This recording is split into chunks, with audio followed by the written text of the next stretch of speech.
Hi guys, welcome to LTX classes UPSC. I'm your Manish Patiwada, your daily Hindu analysis current affairs educator. Hope you all are doing good and okay. మీరందరూ హ్యాపీగా Dasara celebrate చేశారు అనుకుంటున్నాను. So ఇవాళ మన institute holiday ఉండడం వల్ల ఈ ఒక్కరోజు మీకు అనాలిసిస్ అనేది మీకు లైవ్లో కాకుండా ఇలా రికార్డెడ్ ఫార్మాట్లో ఇవ్వడం జరుగుతుంది. మళ్ళీ రేపు నేను హాలిడే పెట్టున్నాను. సో రేపు సండేది కలిపి మీకు మండే కంప్లీట్ 3 days అనాలిసిస్ మేము ప్రొవైడ్ చేస్తాం. So I hope you all cooperate with this. ఎందుకంటే ఈ 5 days ఇన్స్టిట్యూట్ హాలిడే ఉండడం వల్ల కొంత ఇది ఇబ్బంది ఉంటుంది. సో మీకు మళ్ళీ 6th నుంచి కంటిన్యూస్గా హిందూ అనాలిసిస్ అనేది అన్ఇంటరప్టెడ్గా వస్తూనే ఉంటుంది అనమాట. So I hope you all are doing good and okay. సో మనం హిందూ అనాలిసిస్ని కంటిన్యూస్గా చేస్తున్నాం. మీ కరెంట్ అఫైర్స్ని యూపీఎస్సీ లెవెల్లో హిందూ అనాలిసిస్ని యూపీఎస్సీ లెవెల్లో ఎలా లింక్ చేసుకోవాలన్నీ మీకు చెప్తున్నాం కాబట్టి I only request you all guys to like, share and subscribe అనమాట. మీరు లైక్ చేసినప్పుడు, షేర్ చేసినప్పుడు, సబ్స్క్రైబ్ చేసి మీ బ్యూటిఫుల్ కామెంట్స్ ఏవైతే ఉంటాయో మీరు పెడుతున్నప్పుడు నాకు ఇంకా ఇన్స్పిరేషన్ వస్తూ ఉంటుంది అనమాట. Okay, these guys are supporting me, so ఇంతమంది people are waiting for me అన్నట్టు నాకు అనిపిస్తుంటుంది అనమాట. So that only gives me motivation to do more and more అనమాట. సో నాకు ఇంకా మోటివేషన్ రావడానికి నేను ఒక్కటే కోరుకుంటున్నాను మీ దగ్గర నుంచి. సో ఇవాళ మన హిందూ అనాలిసిస్, నిన్న హిందూ పేపర్ అనేది హాలిడే ఉండింది దసరా వల్ల. సో ఇవాళ మనం 3rd Octoberది మనం చూసుకోబోతున్నాం. సో ఇవాళ మనం 6 articles డీల్ చేయబోతున్నాం. ఫస్ట్ ఆర్టికల్ ఏమొచ్చి the battlefield change and the Indian armoured forces. The బ్యాటిల్ ఫీల్డ్లో ఏమేమి చేంజెస్ జరగబోతున్నాయి, ఇండియన్ ఆర్మర్డ్ ఫోర్సెస్లో సినర్జీ, దాని గురించి ట్రై సర్వీస్ సినర్జీ గురించి మాట్లాడుతుంది. ఇది GS3 internal security, GS2 polity governance international relations పర్స్పెక్టివ్లో ఈ ఆర్టికల్ అనేది చాలా ఇంపార్టెంట్ అనమాట. So next second article, how to safeguard India's digital economy. మనం ఏదైతే ఇప్పుడు యూపీఐ కానివ్వండి, మన కామర్స్ కానివ్వండి, ప్రతిదీ కూడా ఇప్పుడు మనం ప్రతిదీ ఫోన్తో వాడడం వల్ల డిజిటల్ ఏవైతే థ్రెట్స్ ఉన్నాయో, సైబర్ థ్రెట్స్ పెరిగిపోతున్నాయి, వాటిని ఎలా అరికట్టాలి, లేకపోతే వాటిని ఎట్లా స్టాప్ చేయాలనేది second article. GS3 economy, security and science and technology perspective లోపల ఈ ఆర్టికల్ అనేది చాలా important. Third, will China capture the electrolyser market. So third article అనేది మెయిన్గా green hydrogen. So green hydrogen గురించి మాట్లాడుతుంది అనమాట. సో ఏంటి, చైనాకి సోలార్ ఎనర్జీ, సోలార్ ఫోటోవాల్టైక్స్లో ఏదైతే తను లెవరేజ్ తీసుకుందో సేమ్ ఈ గ్రీన్ హైడ్రోజన్లో లెవరేజ్ తీసుకుంటుందా లేదా అనేది థర్డ్ ఆర్టికల్ మాట్లాడబోతుంది అనమాట. And fourth article, Anusandhan national research foundations Saral to simplify scientific research papers. So Anusandhan national research foundation అనేది ఉండిందనమాట. సో మన రీసెర్చ్ లోపల అందులోపల ఒక కొత్త ఇనిషియేటివ్లో ఒక కొత్త తీసుకొచ్చారు. అదే ఏంటంటే సరల్ అనమాట. ఈ సరల్ అంటే ఏంటి, ప్రిలిమ్స్లో డైరెక్ట్గా క్వశ్చన్ అడగొచ్చు. So science and technology perspective లోపల ఇది ఫోర్త్ ఆర్టికల్ చాలా important. Fifth, PLI scheme for textile sector likely to be revised. So GS3 economy perspective లోపల ఈ ఆర్టికల్ ఇంపార్టెంట్. టెక్స్టైల్ సెక్టర్ లోపల ప్రొడక్షన్ లింక్డ్ ఇన్సెంటివ్ స్కీమ్ ఏదైతే ఉందో అందులో కొంత రిఫార్మ్ తీసుకొని రాబోతున్నారు అనమాట. ఆ పర్స్పెక్టివ్ లోపల ఫోర్త్ ఆర్టికల్ అనేది చాలా important. And final article and sixth article is Delhi's waste pickers demand inclusion in formal recycling economy. So ఇక్కడ మెయిన్గా దీన్ని మనం దేంతో లింక్ చేయబోతున్నాం అంటే నమస్తే స్కీమ్తో లింక్ చేయబోతున్నాం అనమాట. నమస్తే స్కీమ్ అని వచ్చింది.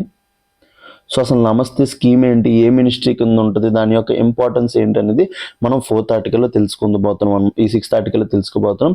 సో ఈ 6 articles అనేవి మనం ఇవాల్టి అనాలిసిస్లో కంప్లీట్గా తెలుసుకోబోతున్నాం. సో మీరు ఎండ్ వరకు ఉండి హుక్ అయిపోయి ఉండేసి ఈ 6 articlesలో ఉండే ఏదైతే కంటెంట్ ఉందో దాన్ని యూపీఎస్సీ లెవెల్తో నేను ఎలా లింక్ చేస్తానో సో దాన్ని మీరు కరెక్ట్గా నేర్చుకొని మీ ప్రిపరేషన్కి యాడ్ చేసుకుంటారని I hope and I believe అనమాట. So with this we go into our analysis. So ఇదంతా తెలుసుకునే ముందు మన దగ్గర దివాళీ స్పెషల్ ఆఫర్ ఉంది. మన దగ్గర flat 20% offer on all courses. మీరు ఏ కోర్స్ కొనుక్కున్నా సరే దాని మీద 20% ఆఫర్ ఇస్తున్నాం అనమాట. సో ఈ ఆఫర్ అనేది ఓన్లీ October 21 వరకే మీకు అవైలబిలిటీ ఉంటుంది. సో October 21 లోపల ఎవరైనా సరే ఈ కోర్సెస్ కొనుక్కుందాం అనుకుంటే you can contact our help desk 7893899553కి. ఈ నెంబర్కి మీరు కాంటాక్ట్ చేసేసి మీరు కోర్స్ పర్చేస్ చేసుకోవచ్చు. సో మన దగ్గర మెయిన్ ప్రీమియం కోర్స్ ఏదైతే ఉందో యూపీఎస్సీ ఇన్ఫినిటీ కోర్స్, ఇందులో GS ప్రిలిమ్స్ ప్లస్ మెయిన్స్ మీకు 2 ఇంటిగ్రేటెడ్గా ప్రొవైడ్ చేస్తాం. ఎవరైతే ఫ్యాకల్టీ ఉంటారో టాప్ లెవెల్ ఫ్యాకల్టీ మీకు టీచ్ చేస్తారు. ఎవరైతే యూపీఎస్సీ మెయిన్స్, యూపీఎస్సీ ఇంటర్ వరకు వెళ్ళారో మేము మిమ్మల్ని గైడ్ చేస్తాం. So your preparations are in good hand.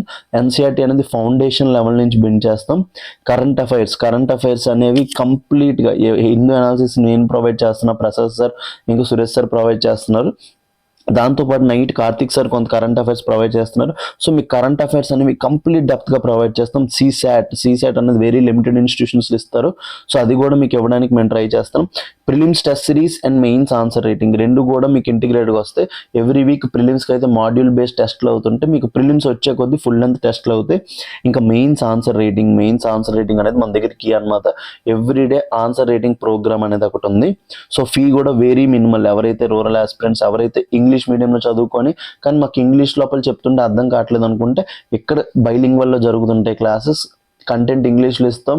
ఏదైతే మీకు ఎక్స్ప్లెనేషన్ ఉందో అది తెలుగు ప్లస్ ఇంగ్లీష్లో చేయడం వల్ల మీకు ఈజీగా కాంప్రిహెండ్ అవుతుంది. మన దగ్గర ఈఎంఐ ఆప్షన్ ఉంది. ఎవరైతే BTech first year, degree first year నుంచి ఎప్పటి నుంచి ప్రిపరేషన్ చేస్తున్నారో సో మీరు ఈఎంఐ లోపల పేమెంట్ చేసుకొని కూడా మీరు కోర్సెస్ తీసుకోవచ్చు. న్యూ బ్యాచెస్ ఫ్రమ్ October 1 నిన్నటి నుంచి స్టార్ట్ అయినాయి. ఈ 5 days హాలిడేస్ కాబట్టి 6th నుంచి నేను పాలిటీ స్టార్ట్ చేయబోతున్నాను మన ఇన్స్టిట్యూట్ లోపల. మన ఇన్స్టిట్యూట్ ఆఫ్లైన్ క్యాంపస్ వైజాగ్లో ఉంది, ఆన్లైన్ మీకు ఎలాగో తెలిసిందే. సో ఆఫ్లైన్ లోపల మీరు వస్తే ఇంకా బాగుంటుంది అనమాట. ఫ్యాకల్టీతో డైరెక్ట్గా ఇంటరాక్ట్ అయిపోయి మీకు ఏమేమి డౌట్స్ ఉన్నా అన్నీ తెలుసుకోవచ్చు. సో మేము ఎలా టీచ్ చేస్తున్నాం ఏంటి అని తెలుసుకోవాలనుకుంటే 7893899553 అనే నెంబర్కి కాంటాక్ట్ చేసి డెమో కూడా మీరు తీసుకోవచ్చు అనమాట. So this is all about UPSC infinity. Same అలాగే మన దగ్గర ఏపీఎస్సీ గ్రూప్ 1 ఇన్ఫినిటీ కూడా ఉంటుంది. సో రీసెంట్గా వచ్చిన న్యూస్ ఏంటంటే 160 అరౌండ్ పోస్ట్తో గ్రూప్ 1 నోటిఫికేషన్ వచ్చే ఛాన్స్ ఉంది అంటున్నారు. అది జాబ్ క్యాలెండర్ లోపల ఇద్దాం అనుకుంటున్నారంటే government is trying every possible way to give the notification by the year end. So ఆ నోటిఫికేషన్ వచ్చే ముందే మన ప్రిపరేషన్ అవ్వాలి. సో మన దగ్గర ఏపీఎస్సీ గ్రూప్ 1 ఇన్ఫినిటీ కోర్స్ ఉంది. So this is the very good opportunity for you guys to use this opportunity. అది కూడా ఫీజు చాలా మినిమల్. ఇంకా టీజీపీఎస్సీ గ్రూప్ 1 ఇన్ఫినిటీ కూడా ఉందన్నమాట. సో ఇవాళ ఫస్ట్ ఆర్టికల్ మనం ఏం deal చేయబోతున్నామంటే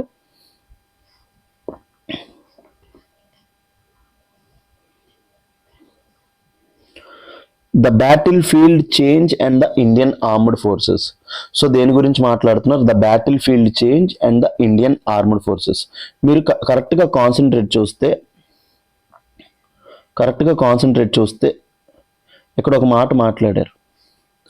with paradigm shift in how global wars are being fought, India faces immense challenges from its adversaries in all domains, mainly artificial intelligence, automation, drones and cheap precision weapons have lowered the cost of forces yet have heightened the risk of operation అంటున్నాడు అనమాట. So ఈ article అనేది చాలా బ్యూటిఫుల్గా frame చేశారు. మెయిన్గా try service coordination మీద. Try service coordination. So ఎవరికైనా కొంచెం హ్యాండ్ రైటింగ్ ఇబ్బంది ఉంటే ఒక్కరోజు అడ్జస్ట్ అవ్వండి. So I try to maximum మీకు పీడిఎఫ్ మీద కంటెంట్ మీకు ఎక్స్ప్లెయిన్ చేయడానికి ట్రై చేస్తాను ఈ ఒక్కరోజు. ఎందుకంటే మన దగ్గర బోర్డు లేదు కాబట్టి ఎవరికైనా ఇబ్బంది అవ్వచ్చు. సో ట్రై సర్వీస్ కోఆర్డినేషన్ అంటే మన దగ్గర ఏ ట్రై సర్వీసెస్ ఉన్నాయి? Indian army, navy and air force. మన దగ్గర ఏమేమి ఉన్నాయి? Indian army, navy and air force ఉన్నాయన్నమాట. మన దగ్గర Indian army, navy and air force ఉన్నాయి. సో ఇప్పుడు ఏమవుతుంది? వార్ఫేర్ అనేది చేంజ్ అవుతుంది. Changing warfare. ఇప్పుడు వార్ఫేర్ అనేది ఏమవుతుంది? చేంజ్ అవుతుంది అనమాట. Changing warfare. సో వార్ఫేర్ లోపలికి ఇప్పుడు ఏమొచ్చింది? Artificial intelligence, cyber attacks, drones. So ఇలా డిఫరెంట్ వార్ఫేర్ అనేది చేంజ్ అయిపోయింది అనమాట. ఒక్కప్పట్లాగా చేతులతో కొట్టుకునే యుద్ధాలు, గన్నలతో కొట్టుకునే యుద్ధాలు పోయాయి. ఇప్పుడు ఏంటి? టెక్నాలజీ బేస్డ్ వార్ఫేర్ వచ్చింది అనమాట. టెక్నాలజీ బేస్డ్ వార్ఫేర్ వచ్చినప్పటికీ ఇంకొక వైపు ఇండియాకి థ్రెట్ ఏముంది? ఒకవైపు ఇండియా ఇటువైపు ఉంటే ఇటువైపు చైనా ఉన్నింది, మీద వైపు చైనా ఉన్నింది, ఇటువైపు పాకిస్తాన్ ఉంది. దీన్ని ఏమంటాం మనం? Two front war. సో దీనివల్ల ప్రాబ్లం ఏమవుతుందంటే మన ఇండియన్ ఆర్మ్డ్ ఫోర్సెస్ ఏవైతే ఉన్నాయో మీకు చెప్పాను, ఆర్మీ, నేవీ, ఎయిర్ ఫోర్స్ ఏవైతే ఉన్నాయో వీటి మధ్య కోఆర్డినేషన్ ఈజ్ వెరీ ఇంపార్టెంట్ అంటున్నాడు అనమాట. Coordination is very important. ఎందుకు? వాళ్ళు కోఆర్డినేట్ అయితేనే మనం ఏం చేయొచ్చు, స్విఫ్ట్గా అంటే ఫాస్ట్గా యాక్షన్ తీసుకోవచ్చు. స్విఫ్ట్గా అంటే ఏంటి? ఫాస్ట్గా యాక్షన్ తీసుకోవచ్చు అనేసి మనం ఏం చేయాలనుకుంటున్నాం, ట్రై సర్వీస్ తీసుకొని వద్దాం అనుకుంటున్నాం అనమాట. సో దాని గురించే ఈ ఆర్టికల్ అనేది చాలా ఇంపార్టెంట్. ఆ పర్స్పెక్టివ్ లోపల ఈ ఆర్టికల్ అనేది డీల్ చేస్తూ ఉంటుంది. సో మీకు ప్రతిదీ ఇన్ డెప్త్గా మీకు ఇందు లోపల చెప్పడానికి ట్రై చేస్తాను, ఇందులోనే ఎక్స్ప్లెయిన్ చేయడానికి ట్రై చేస్తాను. సో కాంటెక్స్ట్ ఏంటి? Global warfare is undergoing a paradigm shift due to artificial intelligence, automation, drones, precisions, weapons and multi domain threats. So ఇప్పుడు వార్ అనేది పాత పద్ధతి వార్ కాదు. మెయిన్గా దేని మీద డిపెండ్ అయిపోయి ఉంది? ఆర్టిఫిషియల్ ఇంటెలిజెన్స్ మీద, ఆటోమేషన్ మీద, డ్రోన్స్ మీద, వాటి మీద. India facing unique challenges from is adversaries అంటే తన యొక్క ఎవరైతే ఎనిమీస్ ఉన్నారో, మెయిన్గా particularly in the two front war scenario China and Pakistan నుంచి ఈ థ్రెట్ ఉంది కాబట్టి ఇండియా అనేది ఫాస్ట్గా అడాప్ట్ అవ్వాలి అంటున్నాను అనమాట. The government of India has launched reforms to move from service-specific structures to integrated theatre command. So India లోపల ఇప్పుడు ఏమవుతుందంటే సర్వీస్ స్పెసిఫిక్ స్ట్రక్చర్స్ అనమాట. సో మన ఇండియా లోపల మెయిన్ ప్రాబ్లం ఎప్పటి నుంచో చెప్తుంది ఏంటంటే army, navy, air force. So వీళ్ళ మధ్య కోఆర్డినేషన్ అనేది వీక్ అనమాట. ఏంటి? Week coordination. సో ఇప్పుడు నేవీకి ఒక రూల్స్ ఉంటాయి, ఎయిర్ ఫోర్స్కి ఒక రూల్స్ ఉంటుంది, ఆర్మీకి ఒక రూల్ ఉంటుంది. సో వీళ్ళు ముగ్గురిని కలిసి పనిచేయమన్నప్పుడు ఇగో క్లాషెస్ రావడం. సో మా రూల్ మీకు సెట్ అవుతుంది, ఎందుకంటే ఆర్మీ, నేవీ, ఎయిర్ ఫోర్స్ లోపల ఏది సుప్రీం? ఆర్మీ సుప్రీం అనమాట. సో ఆర్మీ అనేది ల్యాండ్ బేస్డ్ వార్లో చాలా తోపు. నావీ అనేది తన యొక్క ఇన్ఫ్రాస్ట్రక్చర్ ఇప్పుడు డెవలప్ చేసుకుంటూ వస్తుంది అనమాట.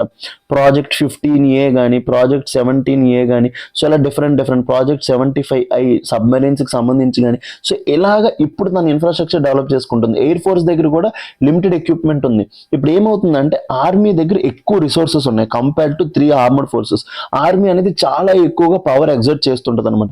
సో దీనివల్ల వీళ్ళు ముగ్గురు మధ్య సినర్జీస్ రావట్లేదు. సినర్జీస్ రాకపోవడం వల్ల ఏమవుతుంది? ఇప్పుడు ఫర్ ఎగ్జాంపుల్ వార్ఫేర్ అనేది ఇప్పుడు ఏమవుతుంది? సింపుల్ వార్ఫేర్ కాదు.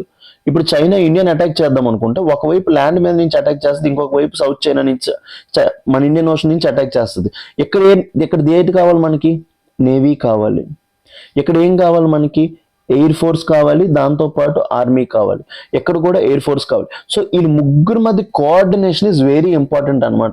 సో దాని గురించే ఇండియన్ గవర్నమెంట్ స్ట్రెస్ చేస్తుంది. చూడండి, the government of India has launched reforms to move from service specific structures to integrated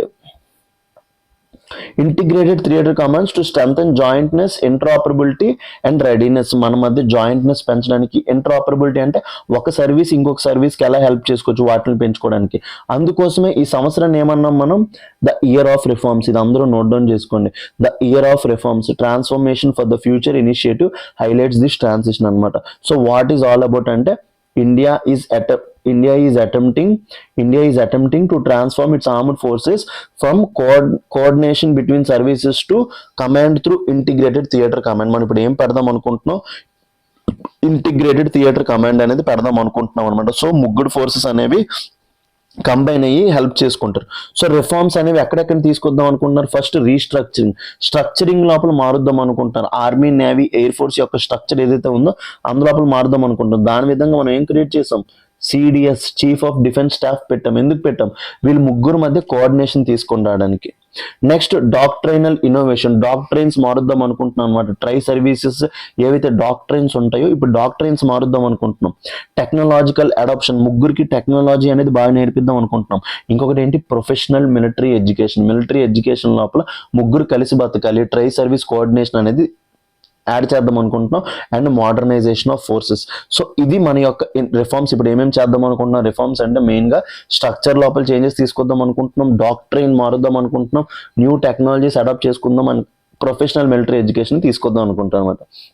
The aim to build a modern joint tech-enabled military that can respond quickly and effectively in multi-domain hybrid wars అనమాట. So దీనివల్ల ఏమవుతుంది? Modern గా build అవబోతుంది, joint అన్ని forces కలిగి ఉండబోతున్నాయి, ఇంకా technology ఉండడం వల్ల దీనివల్ల మిలిటరీ అనేది క్విక్ గా రెస్పాండ్ అయ్యి ఎఫెక్టివ్ ఇన్ మల్టీ డొమైన్స్ లోపల అవుతుంది అనమాట. సో దాని గురించి తీసుకొద్దాం అనుకున్నాం. డీటెయిల్ అనాలిసిస్ లోకి వస్తే ఫ్రమ్ కోఆర్డినేషన్ టు కమాండ్, ముగ్గురు కోఆర్డినేట్ అవడంతో పాటు ముగ్గురు ఒక కమాండ్ క్రియేట్ చేస్తారనమాట. ద మినిస్ట్రీ ఆఫ్ డిఫెన్స్ ఈ shifting from service silos to integrated theatre commands for joint preparedness. ముగ్గురికి ఒక థియేటర్స్ క్రియేట్ చేద్దాం అనుకున్నాం. ఈ థియేటర్స్ వల్ల థియేటర్స్ లో ఆపరేషన్ చేస్తారు.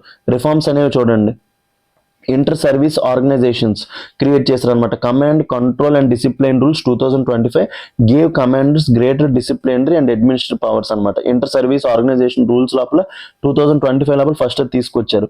ఇంకా enhanced role of headquarters integrated defence staff అనమాట for cyber space and special operations తీసుకొచ్చాం.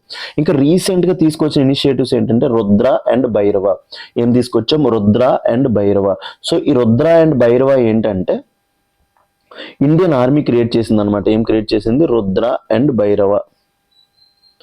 రుద్ర అండ్ భైరవ మీకు డైరెక్ట్ గా ఎగ్జామ్ లోపల అడగొచ్చు, what are Rudra and Bhairav. So Rudra and Bhairav ఏంటంటే, రుద్ర లోపల it is joint munition brigade of army. So Rudra లోపల ఏంటంటే అన్ని టైప్స్ ఆఫ్ ఏదైతే ఇన్ఫాంట్రీ ఉంటుంది, ఆర్టిలరీ, ఇన్ఫాంట్రీ అంటే మనుషులు, ఆర్టిలరీ అంటే గన్స్, మ్యూనిషన్స్, ట్యాంక్స్, ఇవన్నీ కలిపి రుద్ర లోపల పెట్టి ఒక బ్రిగేడ్ క్రియేట్ చేసాం. దీంట్లో లోపల టెక్నాలజీ తీసుకొచ్చాం.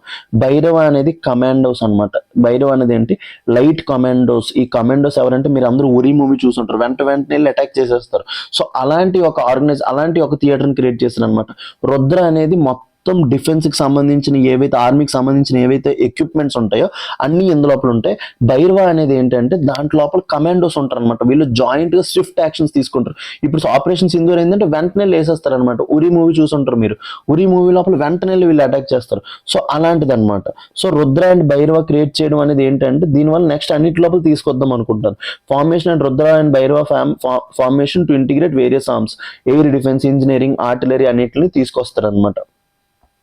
డాక్ట్రైన్ అండ్ టెక్నాలజికల్ ఎవల్యూషన్ అంటే doctrinal joint doctrine of armed forces 2017 లో తీసుకొచ్చారు. అన్ని ఆర్మ్డ్ ఫోర్సెస్ కలిపి ఒక డాక్ట్రైన్ ఇచ్చే. And armies land warfare doctrine stresses synergy and jointness. ఈ రెండు డాక్ట్రైన్స్ అనేవి ఇప్పుడు ఏం చేస్తున్నాయి, అన్ని ఆర్మ్డ్ ఫోర్సెస్ ఏవైతే ఆర్మీ, నేవీ, ఎయిర్ ఫోర్స్ ఉందో వీటి మధ్య సినర్జీ కావాలంటుంది. ఇంకా దాన్ని కలపడానికి ఏం తీసుకొచ్చింది? రీసెంట్ ఒక ఇనిషియేటివ్ రన్ సంవాద్ సెమినార్ అయింది. ఏమైంది? Ran Samvad seminar emphasised hybrid warriors, scholar tech warriors who can anticipate adversaries and adapt dynamically. So Ran Samvad seminar అనేది జరిగిందనమాట. అందులో ఏం చెప్పారంటే మొత్తం 3 ఫోర్సెస్ కలిసిపోవాలి, దాంతోపాటు టెక్నాలజీతో పాటు ఎనేబుల్ చేయాలని చెప్పారనమాట. సో టెక్నాలజికల్ రిఫార్మ్స్ ఏమేమి తీసుకొచ్చాం మనం దాంట్లో అంటే ఇది చాలా ఇంపార్టెంట్. ప్రిలిమ్స్ పర్స్పెక్టివ్ లోపల కూడా ఇంపార్టెంట్ అనమాట. Use of AI, artificial intelligence ఇప్పుడు యూజ్ చేయబోతున్నాం. Drones, intelligence, surveillance, recognitions and precision strike systems తీసుకొచ్చాం. మెయిన్ గా ఏంటి? Procurement of MQ-9B. సో ఈ MQ-9B డ్రోన్స్ అనేవి మనం ఎక్కడి నుంచి అడాప్ట్ చేసుకున్నామంటే US నుంచి తెచ్చుకున్నాం అనమాట. వీటిని MQ-9B డ్రోన్స్ అనేవి మనం ఎక్కడి నుంచి తీసుకొచ్చాం? మెయిన్ గా US నుంచి తెచ్చుకున్నాం అనమాట. US నుంచి తెచ్చుకొని వాటితో మనం ఇప్పుడు చేస్తున్నాం. Next navy's Rafale M fighter jets are carrier based platform to boost maritime strength. So Rafale jets ఎక్కడి నుంచి తీసుకొచ్చాం? ఫ్రాన్స్ నుంచి తీసుకొచ్చాం అన్నట్టు. అది మనకి మెరిటైమ్ లోపల స్ట్రెంత్ పెంచుతుంది. ఇంకా ఆకాష్ తీర్ నెక్స్ట్ ఇయర్ ప్రిలిమ్స్ లోపల ఈ క్వశ్చన్ వచ్చే ఛాన్స్ ఉంది. ఆకాష్ తీర్ అనేది ఏంటంటే ఫర్ ఎయిర్ డిఫెన్స్ ఇంటిగ్రేషన్ అనమాట. ఇదేంటంటే ఒక ల్యాండ్ బేస్డ్, ఇదేంటి ఆకాష్ తీర్ అనేది ల్యాండ్ బేస్డ్ సిస్టమ్ అనమాట. మన డిఫెన్స్ ట్యాంకర్స్ మీద ఈ సిస్టమ్ ఉంటుంది. ఏదైనా గాలి నుంచి ఒక థ్రెట్ వస్తే కింద నుంచి ఈ ఆకాష్ తీర్ ద్వారా మిసైల్స్ వాటిని డిటెక్ట్ చేసి అటాక్ చేస్తుంది అనమాట. ఈ ఆకాష్ తీర్ సిస్టమ్ అనేది ఏంటి?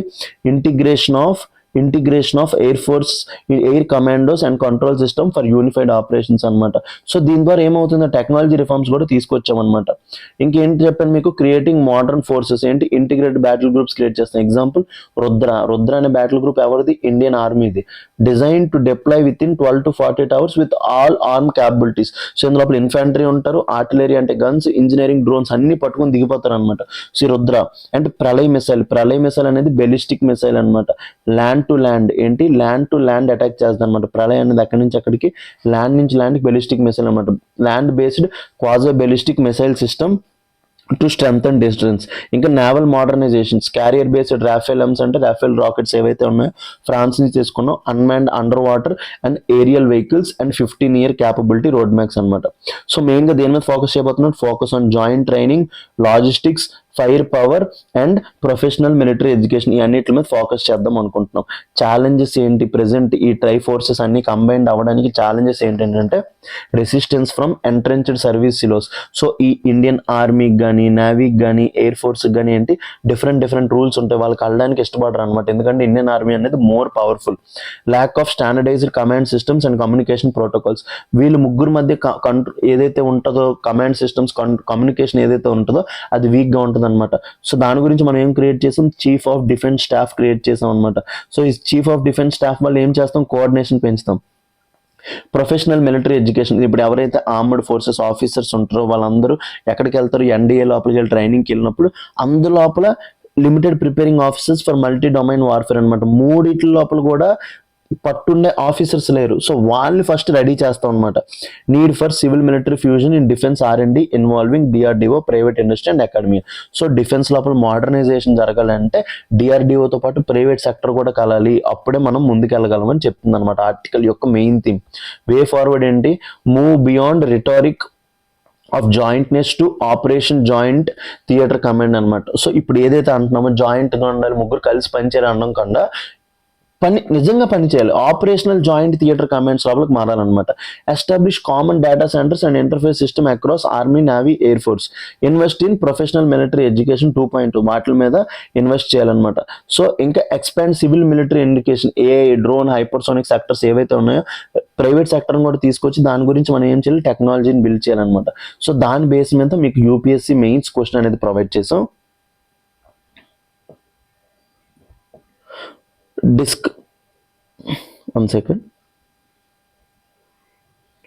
Discuss the significance of India's shift from coordination to command through integrated theater commands in the context of emerging multi-domain military hybrid wars అంటున్నాడు అనమాట.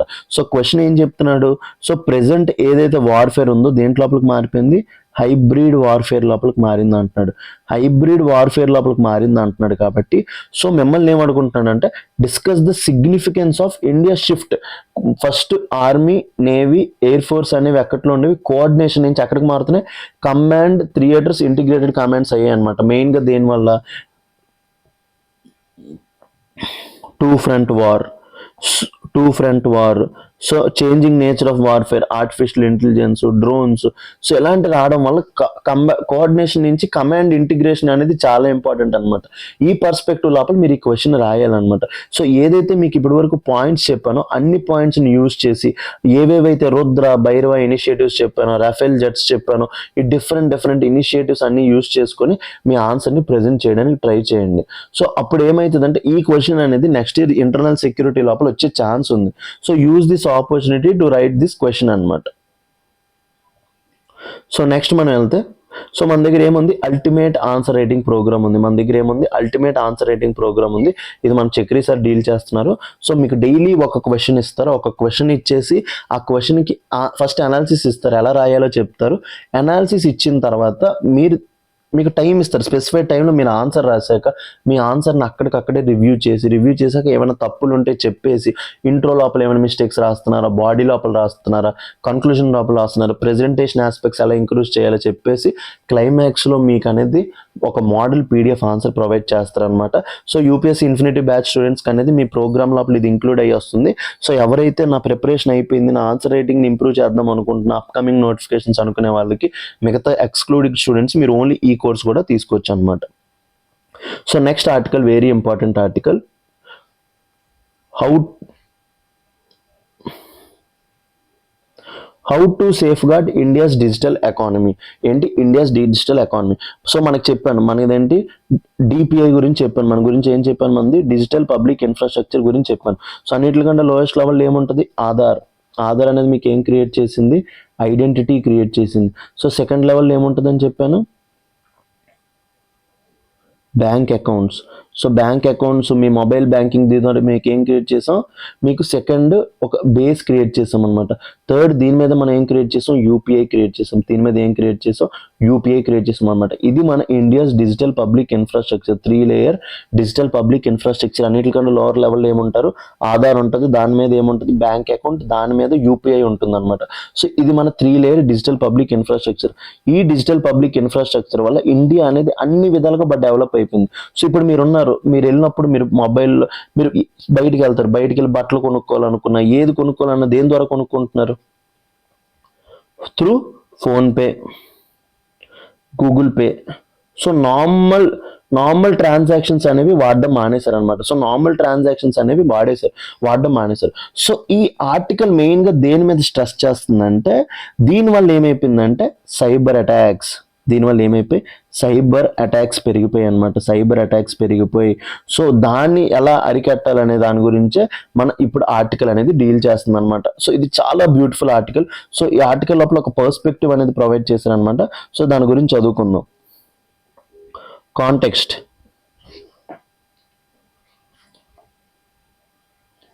India's rapid digital transformation driven by మెయిన్గా దేనివల్ల, affordable internet. మన దగ్గర internet అనేది very cheap అనమాట. ప్రపంచంలో దొరికే ఇంటర్నెట్ కన్నా the most cheapest internet.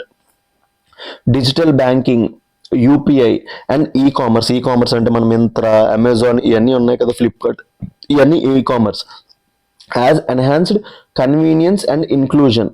So దీనివల్ల ఏమైంది, కన్వీనియన్స్ పెరిగింది, ఇన్క్లూజన్ పెరిగింది. హౌఎవర్ దానివల్ల ఏం create, it has simultaneously created fertile ground for cyber frauds. So ఎవరైతే సైబర్ ఫ్రాడ్స్ చేస్తారో వాళ్ళందరికీ ఏం క్రియేట్ చేస్తే ఇది ఒక గ్రౌండ్ అనేది క్రియేట్ చేసింది అనమాట. So the nature of frauds has evolved from ATM first ఏంటి, ఏటీఎం దొంగతనాలు చేసేవారు అనమాట. అక్కడి నుంచి అక్కడికి మారారు ఇప్పుడు. And fishing to targeted scams అనమాట. ఇప్పుడు హ్యూమన్ యొక్క ఫియర్ని, హ్యూమన్ యొక్క ట్రస్ట్ని, హ్యూమన్ యొక్క ఏదైతే ఉంటుందో ఆశని మెయిన్గా దాని మీద కొడుతున్నారు అనమాట. సైబర్ స్కామ్స్ అనేవి ఏమైతున్నాయి, సోషల్ ఇంజనీరింగ్ చెందుతున్నాయని చెప్పాడు అనమాట. Recent incident shows that both the speed at which frauds occur and the cost of institutional delay in detection and action అనమాట. సో ఏంటి, వీళ్ళనే వాళ్ళు ఫ్రాడ్స్ చేసిన వాళ్ళని చాలా స్పీడ్గా చేస్తున్నారు. స్పీడ్గా చేస్తుంటే ఇన్స్టిట్యూషన్స్ అనేవి స్లోగా రియాక్ట్ అవుతున్నాయి అనమాట. సో దీనివల్ల ఈ ఫ్రాడ్స్ పెరిగిపోతున్నాయని చెప్తున్నారు అనమాట. సో ఆథర్ అనేవాడు ఏం చెప్తున్నాడు ఇప్పుడు మెయిన్గా, protecting India's digital economy is crucial for financial stability, consumer trust and national security. So మన డిజిటల్ ఎకానమీ అనేది ముందుకు వెళ్ళాలి, మనం వికసిత్ భారత్ అవ్వాలనుకుంటే మెయిన్గా ఈ ఇండియాస్ డిజిటల్ ఎకానమీని కాపాడాలనుకుంటే ఈ ఫినాన్షియల్ స్టెబిలిటీ, కన్స్యూమర్ ట్రస్ట్ అన్నింటిలో పెంచాలనుకుంటే ఈ సైబర్ అటాక్స్ని ఆపాలి. సో దాని గురించి మాట్లాడుతున్నారు అనమాట. So fraudsters exploit system loop holes and social engineering tactics. So మెయిన్గా ఫ్రాడ్ చేసే వాళ్ళ దగ్గర ఉండే మెయిన్ టాక్టిక్ ఏంటో చెప్పనా, your trust, your illiteracy, your fear, your optimism. So ఇప్పుడు మీరు వీడియో చూస్తున్నారు, వీడియో చూసిన వాళ్ళందరూ నన్ను బిలీవ్ చేయిస్తున్నారు అనుకోండి. సో మిమ్మల్ని నేను మోసం చేయడం అనేది చాలా ఈజీ అనమాట. సో ఎందుకు మీకు నా మీద ట్రస్ట్ ఉంది, లేకపోతే వాడు ఏదో ఒక సెన్సిటివ్ ఫోటో, ఏదో మీదో మీ గర్ల్ ఫ్రెండ్దో ఎవరితో కలిపి ఉన్న ఒక ఫోటో ఏదో ఒకటి వాడి చేతిలోకి వచ్చింది అనుకోండి, వాడు మీ మీద ఏం ఎగ్జైట్ చేయగలడు, ఫియర్ ఎగ్జైట్ చేయగలడు. ఇంకొకటి ముసలోళ్ళు ఉంటారు, ముసలోళ్ళు ఎవరైతే చిన్నపిల్లలు ఉంటారో వీళ్ళకి ఇల్లిటరసీ ఉంటుంది అనమాట. మెయిన్గా ఫినాన్షియల్ ఇల్లిటరసీ ఉంటుంది.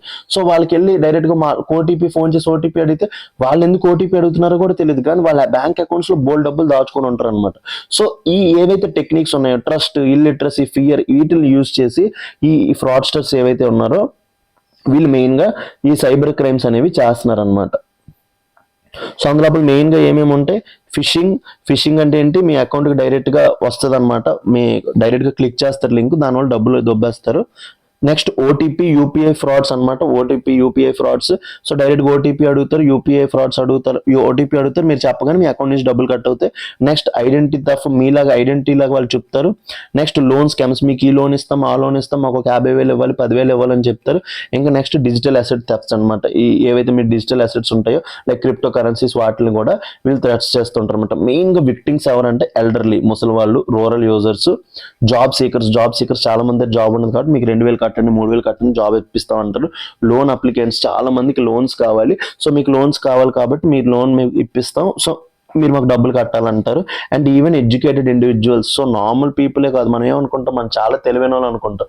రీసెంట్గా మా ఫ్రెండ్ యూపీఎస్సీ ప్రిపేర్ అవుతున్న అమ్మాయి ఎవరో ఫోన్ చేసి మీ అకౌంట్ లోపల 40,000 పడిపోయి మేడం, మా అకౌంట్కి మళ్ళీ వేసేస్తారంటే తన అకౌంట్లో 40,000 ఉన్నాయి. వాళ్ళ బ్రదర్ వేశారు కానీ తను మర్చిపోయింది అనమాట. వాళ్ళ బ్రదర్ వేశారని చూసుకోలేదు. సో వాళ్ళ దగ్గరికి ఆ డేటా వెళ్ళినట్టుంది, మరి అలా వెళ్ళిందో తెలియదు. తిన దగ్గర మనీ ఉన్నాయని చూశారు. సో మేడం మీ అకౌంట్లో 40,000 పడిపోయింటే రివర్స్ కొట్టేసింది దాడికి. సో చూడండి, యూపీఎస్సీ చదువుతున్న అమ్మాయి కూడా స్కామ్కి పడిపోయింది అండర్ సైకలాజికల్ ప్రెజర్ అనమాట. So that day I have realised that normal పీపులే కాదు అందరు కూడా అయిపోతారు అనమాట. The core technique involves manipulation of fear. First భయపెడతారు, లేకపోతే అర్జెన్సీ క్రియేట్ చేస్తారు. మీరు ఇది తీసుకోకపోతే అవ్వదు, మీరు అర్జెంట్గా తీసుకోవాలి అంటారు. And trust rather than advanced hacking. మెయిన్గా వాళ్ళు వాడేది ఏంటంటే మన మైండ్ని మ్యానిపులేట్ చేస్తారు. సో వాళ్ళు హ్యాకింగ్ ఏవి చేయరు, ఫస్ట్ మన దగ్గర నుంచి భయాన్ని సృష్టిస్తారు, లేకపోతే అర్జెన్సీ క్రియేట్ చేస్తారు, లేకపోతే ట్రస్ట్ గెయిన్ చేయడానికి ట్రై చేస్తారు అనమాట. సో బ్యాంక్ ఏమంటున్నాడు ఇక్కడ author, banks and institutions remain underprepared with weak KYC enforcements అనమాట. బ్యాంక్స్ ఇన్స్టిట్యూషన్స్ ఏవైతే ఉన్నాయో, నో యువర్ కస్టమర్స్ ఏవైతే ఉన్నాయో వీక్ గా లేవు. సో దీని ద్వారా ఏం క్రియేట్ అవుతున్నాయి, మ్యూల్ అకౌంట్స్ క్రియేట్ అవుతున్నాయి. మ్యూల్ అకౌంట్స్ క్రియేట్ అవుతున్నాయి. సో మ్యూల్ అకౌంట్స్ అంటే ఫేక్ అకౌంట్స్ అనమాట. మ్యూల్ అకౌంట్స్ అనేవి క్రియేట్ అవుతున్నాయి. Next poor coordination, banking authorities మధ్య కోఆర్డినేషన్ లేదు. And delayed response time. So నార్మల్గా ఈ ట్రాన్సాక్షన్ జరిగిన 24 hours లోపల రెస్పాండ్ అవ్వాలన్నమాట. కానీ బ్యాంకింగ్ సిస్టమ్ అనేది స్లోగా ఉండడం వల్ల రెస్పాన్స్ అనేది చాలా స్లోగా ఉంది. సో మెయిన్గా ఏం చెప్తున్నాడు, పెరిల్స్ ఆఫ్ సోషల్ ఇంజనీరింగ్ అంటున్నాడు అనమాట. Victims are lured through fake emails, SMS or malicious links. Fraudsters exploit personal data, leaked bank info or incomplete KYC accounts. మెయిన్గా బ్యాంక్ నుంచి డేటా తీసుకుంటారు. Even financially literate individuals fall prey under fear driven manipulations అనమాట. ఎవరైతే చదువుకొని ఉన్నారో వీళ్ళు కూడా భయపడిపోయి చేస్తుంటారు అనమాట. సో ఇన్స్టిట్యూషనల్ షార్ట్ కమింగ్స్ చెప్పాడు. ఏంటి, bank issue generic advisories instead of real time action. So banks అనేవి ఫస్ట్ క్విక్ గా లేవు. Customer data is poorly secured and often shared widely అనమాట. సో మన డేటా ఏదైతే ఉందో దాన్ని వీళ్ళు కరెక్ట్ గా సెక్యూర్ చేయట్లేదు. Inadequate cyber police manpower and lack of coordination within telecom providers. So ఇప్పుడు మీకు సైబర్ క్రైమ్ అయింది అనుకోండి, వెంటనే ఈ ఎవరైతే సైబర్ పోలీస్ ఉంటారో వాళ్ళ దగ్గర మ్యాన్ పవర్ కరెక్ట్ గా లేదు. వాళ్ళ దగ్గర ఎవరైతే పీపుల్ ఉన్నారో వాళ్ళు ప్రొఫెషనల్స్ కాదు. ఇంకా current system is reactive, fraud addresses only after complaints are filed. So ఇప్పుడు సిస్టమ్ ఎట్లా ఉందంటే, నా అకౌంట్లో డబ్బులు పోయిన తర్వాత సిస్టమ్ ప్రాసెస్ అనేది స్టార్ట్ అవుద్ది అనమాట. బట్ ఆథర్ ఏం చెప్తున్నాడంటే it has to be proactive. Reactive నుంచి ఏమంటున్నారు, ప్రోయాక్టివ్ అవ్వాలంటున్నారు అనమాట. సో దాని గురించి కొన్ని పాసిబుల్ ఇంటర్వెన్షన్స్ చెప్పారు ఆథర్, చాలా బాగున్నాయి ఈ ఏదైతే టెక్నిక్స్ చెప్పారో. సో ఆ పాసిబుల్ ఇంటర్వెన్షన్స్ ఫస్ట్ అతను ఏం చెప్పాడంటే, AI and machine learning, artificial intelligence and machine learning వల్ల ఏమవుతుంది, పర్సనలైజ్డ్ ట్రాన్సాక్షన్ ప్రొఫైల్స్. ఇప్పుడు నేను ఉన్నాను, రోజుకి 1,000 రూపాయలు 2,000 3,000 ఖర్చు పెడుతున్నాను. అలాంటి వాడిని నా అకౌంట్ నుంచి సడన్ గా 1,00,000 2,00,000 పోయిందంటే నా అకౌంట్ అనేది అలర్ట్స్ ఇవ్వాలన్నమాట. AI can flag unusual patterns like large one time transfers. నా అకౌంట్ నుంచి సడన్ గా డబ్బులు పోతున్నాయి అంటే, అప్పటి వరకు అలా లేదు, సడన్ గా పోతున్నాయి అంటే ఏదో ఒక మెలీషియస్ థింగ్ జరిగినట్టు ఏఐకి తెలుస్తుంది. Multiple debits in short intervals. నేను ఎప్పుడు ఒక 5 hours 6 hours ఒక ట్రాన్సాక్షన్ చేస్తే, కానీ ఏమైతుందంటే నా అకౌంట్లో ఎవ్రీ 10 minutes కి 40,000 పోతుందంటే ఏంటి దాని అర్థం, ఎవరో ఏదో అటాక్ చేస్తున్నారని తెలుస్తుంది. సో ఇవి అన్ని ఎవరికి తెలుస్తాయి, ఆర్టిఫిషియల్ ఇంటెలిజెన్స్ పెట్టామనుకుంటే ఆ ప్యాటర్న్ తన్ని అబ్జర్వ్ చేస్తుంది అనమాట. ఇంకా clustered algorithms can group customers. So senior citizens కి, రూరల్ యూజర్స్ కి వాళ్ళకి రిస్క్ అలర్ట్స్ అనేవి ఎక్కువగా పెడతాయి అనమాట. Next cross institutional monitoring. ఏం చెప్తున్నారంటే, AI enabled fraud intelligence network can share real time alerts across banks, payment systems and telecom operators. ముగ్గురికి మధ్య ఇంకా సైబర్ పోలీసుకి కూడా ఒకేసారి ఇన్ఫర్మేషన్ ప్రొవైడ్ చేస్తుంది అనమాట. So empowering cyber police. So automated AI alerts for law enforcement within 24 hours. Main గా డబ్బులు పోగానే ఫస్ట్ 24 hours అయితే క్రిటికల్ విండో. ఆ టైం లోపలే వాటిని డబ్బులు కాపాడడానికి ట్రై చేయాలి. ఇంకా strong international data sharing for faster citizen friendly and cyber policing అనమాట. సో ఇంటర్నేషనల్ లెవెల్లో కూడా క్రైమ్స్ అవుతుంటాయి, ఎందుకంటే చాలా మంది వేరే కంట్రీస్ నుంచి అటాక్ చేస్తారు కాబట్టి ఇంటర్నేషనల్ డేటా షేరింగ్ కూడా కావాలన్నమాట. ఇంకోటి ఏం చెప్తున్నారంటే, strengthen accountability of banks, mandatory AI driven monitoring, KYC, know your customer upgrades జరగాలి. బ్లాక్ చైన్ మెయిన్ గా తీసుకొని రావాలి. బ్లాక్ చైన్ లోపల ఏమవుతుందంటే డేటా అనేది ట్రాన్స్ఫర్ అవ్వదు, డేటా అనేది షేరింగ్ ఈజీ అవ్వదు. సో అప్పుడు ఏమైతుంది, ట్రాంపర్ ప్రూఫ్ ఫ్రాడ్ డేటా అవుద్ది. Banks must act with in 24 hours to prevent losses. Banks అనేవి ఈ చెక్కులు ఇవన్నీ ఉంటాయి కదా, వీటికి ఇంత ఓవర్ యాక్షన్ చేస్తారు కానీ ఇలాంటి వాటికి ఓవర్ యాక్షన్ ఏం చేయరు అనేసి ఆథర్ చెప్తున్నారు అనమాట. సో గవర్నమెంట్ ఇనిషియేటివ్స్ ఏం తీసుకొచ్చారు, I4C, ఇది వెరీ ఇంపార్టెంట్ అనమాట. Ministry Ministry of Home Affairs కింద ఉంటుంది. Indian Cyber Crime Coordination Centre అనమాట. Launched in 2018 in coordination response the NCRP for reporting crimes. ఇంకొకటి ఏముంటుందంటే సైబర్ స్వచ్ఛతా కేంద్రస్. నెక్స్ట్ ఏముంటుంది, సైబర్ స్వచ్ఛతా కేంద్రస్ అనమాట. సైబర్ స్వచ్ఛతా కేంద్రస్ ఏంటి, for malware detection and botnet cleaning అనమాట. సో ఏవైతే malware detection and botnet cleaning ఉందో వాటికి ఉంటాయి. నెక్స్ట్ ఏంటంటే సర్టిన్. ఇది అడుగుతాడు ఎగ్జామ్ లోపల, వాట్ ఈస్ సర్టిన్ అంటే కంప్యూటర్ ఎమర్జెన్సీ రెస్పాన్స్ టీమ్ అనమాట. సో ఏదైతే అఫెన్స్ జరిగినా ఒక 6 hours లోపల వీళ్ళకి మనం పక్కా ఇన్ఫార్మ్ చేయాలి, బ్యాంకింగ్ సిస్టమ్ వాళ్ళు అనమాట. సో వాళ్ళు వెంటనే ప్రొయాక్టివ్గా రియాక్ట్ అవుతారు. Next data protection laws. Digital data protection bill ఉంది కదా, యాక్ట్ వచ్చింది కదా, mandates data security with penalties up to 250 crore for breaches అనమాట. సో మన డేటా లీక్ అయిపోతే వాళ్ళ మీద ఈజీగా వెంటనే పడతాయి అనమాట. Next AI driven measures. As per PIB, the government is focusing on AI to curb financial losses అనమాట. సో వే ఫార్వర్డ్ ఏంటి, India needs protection first framework. Reaction నుంచి ప్రొయాక్టివ్ రావాలన్నమాట. రిఫార్మ్స్ ఏంటి, స్ట్రిక్ట్ కేవైసీ కావాలి, AI driven ఫ్రాడ్ డిటెక్షన్ కావాలి, block chain for secure transaction data, real time fraud coordination between banks, telecom and cyber police and victim protection mechanism way RBI ఇన్ష్యూర్స్ reimbursement అనమాట. ఈ 4 focus లోపల పెట్టుకొని మన policy అనేది ముందుకెళ్ళాలన్నమాట. So question ఏం అడుగుతున్నాడు, India's rapid digitisation has enhanced financial inclusion but also made the economy vulnerable to the cyber frauds అన్నమాట. Discuss the institutional technology and policy measures required to safeguard India's digital economy. So ఇప్పుడు మీకు ప్రతిదీ చెప్పాను, institution level ఏం build చేయాలి, technology level artificial intelligence తీసుకొని రావాలి, policy level ఏమేమి తీసుకొని రావాలి అన్నీ చెప్పాను. వాటిలన్నిటిని ఇంటిగ్రేట్ చేసుకుంటూ మీరు వే ఫార్వర్డ్ ఇస్తూ మీ ఆన్సర్ని ప్రజెంట్ చేయాలన్నమాట. ఈ 2 questions అనేవి చాలా మంచి క్వశ్చన్స్, నెక్స్ట్ GS3లో వచ్చే ఛాన్స్ ఉంది. So next third article prelims పర్స్పెక్టివ్లో very important. Will China capture the electrolyser market. ఏం చెప్తున్నారు, will China capture the electrolyser market. So ఇది తెలియాలంటే మీకు చిన్న బ్యాక్గ్రౌండ్ తెలియాలి, అది మనం నేర్చుకోవడానికి ట్రై చేద్దాం. There is a concept called green hydrogen. మన దగ్గర ఏముంది, గ్రీన్ హైడ్రోజన్ అనే కాన్సెప్ట్ ఉందన్నమాట. సో గ్రీన్ హైడ్రోజన్ అంటే ఏంటంటే, బై యూజింగ్ ఎలక్ట్రాలిసిస్ అనే మెథడ్లో మనం ఏం చేస్తాం, వాటర్ని బ్రేక్ చేస్తాం. ఏం చేస్తాం, H2O బ్రేక్ చేసి మనం దేని కింద తయారు చేస్తాం, H2+O2 తయారు చేస్తే ఈ హైడ్రోజన్ని ఏమంటామంటే, ఈ ఎలక్ట్రాలిసిస్కి యూజ్ చేసే ఎనర్జీ కూడా గ్రీన్ సోర్సెస్ అంటే రెన్యూవబుల్ ఎనర్జీ నుంచి వచ్చే ఎనర్జీని యూజ్ చేసి ఈ వాటర్ని బ్రేక్ చేసి మనం హైడ్రోజన్ తయారు చేస్తే దాన్ని ఏమంటాం మనం, గ్రీన్ హైడ్రోజన్ అంటాం అనమాట. ఈ గ్రీన్ హైడ్రోజన్ని మనం ఎక్కడెక్కడ వాడవచ్చు అంటే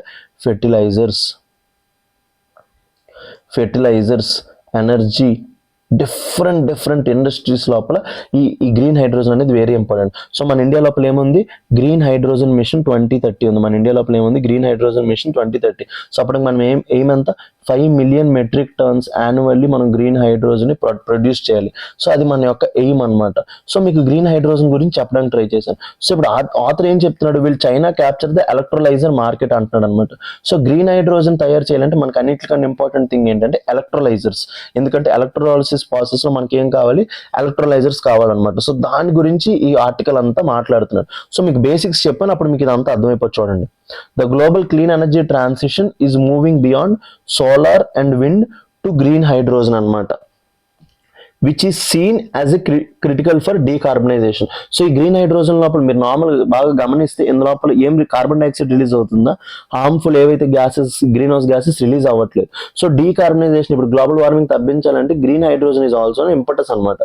hydrogen is widely used in ఎక్కడెక్కడ యూజ్ చేస్తామని చెప్పాను, oil refining, ammonia fertilizers and methanol production, but most of its produced using fossil fuels. So మన దగ్గర హైడ్రోజన్స్ లో డిఫరెంట్ టైప్స్ ఆఫ్ హైడ్రోజన్స్ ఉంటాయి అనమాట. Grey hydrogen, blue hydrogen etcetera. అన్నిటి లోపల మనం ఏం యూజ్ చేస్తామంటే ఫాజిల్ ఫ్యూయల్స్ యూజ్ చేస్తాం అనమాట.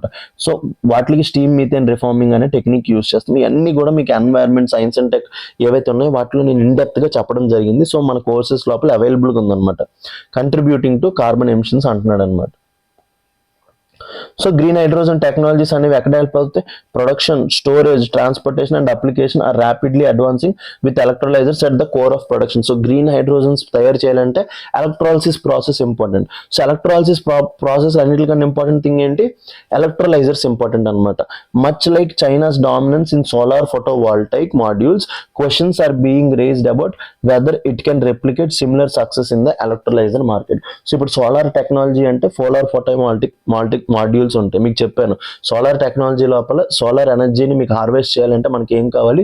సోలార్ ఫోటోవాల్టైక్స్ కావాలన్నమాట. ఆ మార్కెట్ లోపల ఏ కంట్రీ డామినెంట్ ఉంది? చైనా ఉంది. సో ఇప్పుడు ఆథర్ ఏం చెప్తున్నాడంటే సిమిలర్ గా చైనా అనేది ఎలక్ట్రోలైజర్ మార్కెట్ గ్రీన్ హైడ్రోజన్ లోపల కూడా వరల్డ్ లో డామినేట్ చేయబోతుందా అని ఆర్టికల్ యొక్క క్వశ్చన్ అనమాట. సో ఇక్కడ నుంచి వెళ్దాం. What it is all about. So electrolysers ఏం చేస్తాయి? Electrolyser split water into hydrogen and oxygen using electricity. ఆ ఎలక్ట్రిసిటీ కూడా ఏంటి? వెన్ పవర్డ్ బై రెన్యూబుల్ ఎనర్జీతోనే చేస్తారనమాట. The hydrogen produce is termed as green hydrogen. So green hydrogen అంటే ఏంటి? Electrolysers అనేవి water ని స్ప్లిట్ చేస్తాయి. దేని కింద? హైడ్రోజన్ అండ్ ఆక్సిజన్ కింద. ఇందాకే రియాక్షన్ చెప్పాను, H2O ఎలా బ్రేక్ చేస్తాయి? అవి H2+O2 కింద బ్రేక్ చేస్తాయి అనమాట. దేన్ని యూజ్ చేసి? ఎలక్ట్రిసిటీ. ఆ ఎలక్ట్రిసిటీ కూడా రెన్యూబుల్ ఎనర్జీ ద్వారా వచ్చిన ఎలక్ట్రిసిటీ వల్ల. So the hydrogen produced is termed, దాన్ని మనం ఏమంటాం? మనం గ్రీన్ హైడ్రోజన్ అంటాం అనమాట. The two main electrolyser technologies, మెయిన్గా ఇప్పుడు చైనా ఏం యూజ్ చేస్తుంది అంటే ఆల్కలైన్ ఎలక్ట్రోలైజర్స్. ఫస్ట్ ఏం యూజ్ చేస్తుంది చైనా? ఆల్కలైన్ ఎలక్ట్రోలైజర్స్ యూజ్ చేస్తుంది అనమాట. సో ఈ ఆల్కలైన్ ఎలక్ట్రోలైజర్స్ అనేవి బాగా మెచ్యూర్ టెక్నాలజీ, బాగా old technology, cheaper but less efficient. అంటే ఇప్పుడు చైనా యూజ్ చేస్తున్న ఆల్కలైన్ ఎలక్ట్రోలైజర్స్ అనేవి బాగా పెద్దవి అంటే ఓల్డెస్ట్ బట్ చీప్ అంట, ఎఫిషియన్సీ తక్కువ. నెక్స్ట్ ఏంటి? Proton exchange membrane. Second use చేస్తున్న టెక్నాలజీ పేరు ఏంటి? ప్రోటాన్ ఎక్స్చేంజ్ మెంబ్రెయిన్ అనమాట. సో ఆ ఎలక్ట్రోలైజర్స్ అనేవి ఎఫిషియంట్ బట్ ఏంటంటే కాస్ట్ ఎక్కువ. సో చైనా దగ్గర రెండు టెక్నాలజీస్ ఉన్నాయి. ఒకటి ఏంటి? ఆల్కలైన్ ఎలక్ట్రోలైజర్స్, ఇంకొకటి ఏంటి? Proton exchange membrane. మీ అందరికీ తెలుసు చైనా అనేది ఏ గూడ్స్ ఎక్కువ ప్రొడ్యూస్ చేయడానికి ఇష్టపడుతుంది? Cheap goods, costly goods? So cheap goods కాబట్టి చైనా అనేది ఆల్కలైన్ ఎలక్ట్రోలైజర్స్ ఏవైతే ఉన్నాయో సో వాటిని ఎక్కువ మ్యానుఫ్యాక్చర్ చేస్తుంది. ప్రోటాన్ ఎక్స్చేంజ్ మెంబ్రెయిన్స్ ఈ టెక్నాలజీ ద్వారా యూజ్ చేసే ఎలక్ట్రోలైజర్స్ ని తక్కువ యూజ్ చేస్తుంది. సో నెక్స్ట్ ఇయర్ అడగొచ్చు, what are alkaline electrolysers and proton exchange membrane electrolysers అంటే these are the technologies that are used in preparing green hydrogen అని మీరు ఆన్సర్ పెట్టాలి ప్రిలిమ్స్ లోపల. So China has already become a global leader in the hydrogen production and dominates alkaline electrolyzer manufacturing capacity. ఇప్పుడు present ఎంత ఉంది China దగ్గర capacity? Alkaline electrolyser లోపల 85% ఉందన్నమాట. However challenges exist in replicating solar photovoltaic success in this market. ఎందుకంటే అన్ని countries కూడా green hydrogen మీద దిగిపోయి. ఇప్పుడు ఇండియా దగ్గర గ్రీన్ హైడ్రోజన్ పాలసీ ఉంది, యుఎస్, యూరోపియన్ యూనియన్ అందరూ దిగిపోయారు అనమాట. సో చైనాకి ఈ పర్స్పెక్టివ్ లోపల కొంచెం ఇబ్బంది అయ్యే ఛాన్స్ ఉందని చెప్తున్నారు అనమాట. So China's position in green hydrogen చూసుకుంటే by 2024 China became the world's largest hydrogen producer with annual production of 36.5 million tons. So half of the global output మొత్తం వరల్డ్ మొత్తం ఎంత? 70 million tons చేస్తే 70 million tons వరల్డ్ మొత్తం produce చేస్తే అందులోపల half of the hydrogen అనేది ఎవరు produce చేస్తున్నారు? చైనాయే ప్రొడ్యూస్ చేస్తుంది, 36.5 million tons. సో అందులోపల ఇన్స్టాల్డ్ ఎలక్ట్రోలైజర్ కెపాసిటీ అనేది ఎంత ఉంది? 70,000 tons of green hydrogen per year అనమాట. ఈ 36.5 million tons లోపల గ్రీన్ హైడ్రోజన్ నుంచి ఎంత వస్తుంది? 70,000 tons అనేది వస్తుంది అనమాట. సో చైనా అనేది controls 85% of global alkaline electrolyser manufacturing అనమాట.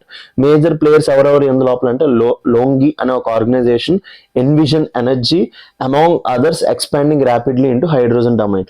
సో ఎవరెవరు మెయిన్ ప్లేయర్స్ ఉన్నారంటే లోంగి, ఎన్విజన్ ఎనర్జీ అనే కంపెనీస్ అనేవి బాగా ఎక్కువ ఉన్నాయి అనమాట.